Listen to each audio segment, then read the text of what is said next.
boy, oh boy, it's crisp out here. But I'm going to leave Tahoe Monday morning. Still in awe at all this snow. It's melted a lot.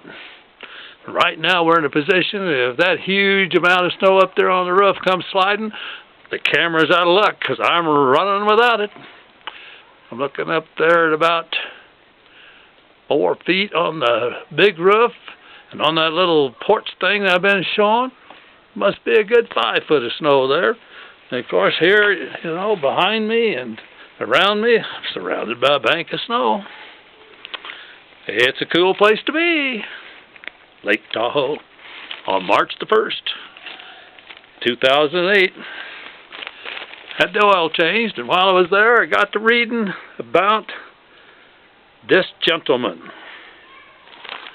Hooked on politics, U.S. Senate candidate in Oregon makes light of artificial hand in campaign ads. Guess I'm always for the underdog. In reading on, big story on page 5, come to find out, he's trying to become the nominee for the Democrats in Oregon so that he can run against the incumbent politician of the Republican nature. He's got a little problem. The Democratic organization of the state had already decided. Maybe they decided after he declared, I don't know. But at any rate, they've decided to back the House Speaker, whose name is Jeff Merkley. Going to back Mr. Merkley in the May 20th primary. And that organization, the state Democratic organization, has already directed nearly $100,000 to Merkley's campaign. I'd say that Steve Novick, that Novick is the underdog. But let's hear a little more about him. So, the article begins. It's written by Brad Kane, Associated Press writer. It's in the March 1st, 2008 Tahoe paper. Salem, Oregon headline. So a U.S. Senate candidate with a metal hook for a left hand walks into a bar. He bellies up next to a voter, and the two talk politics. The other guy struggles to twist off a beer cap. Novick coolly reaches over, grabs the bottle, and deftly uses his metal hook to pop it open, telling the other man, we can't afford just politics as usual. The political ad, unlike any other this season, and that video has become a hit on this organization, YouTube. He is born with multiple disabilities, and he's going right at the funny bone in his bid to challenge a Republican. His second TV ad, which spoofs the old game show, To Tell the Truth, plays on his stature. He's only 4'9". I'm Steve Novick, intones a evenly tanned, perfectly coiffed gentleman in a natty suit, and I'll stand up for everybody, not just the richest 1%.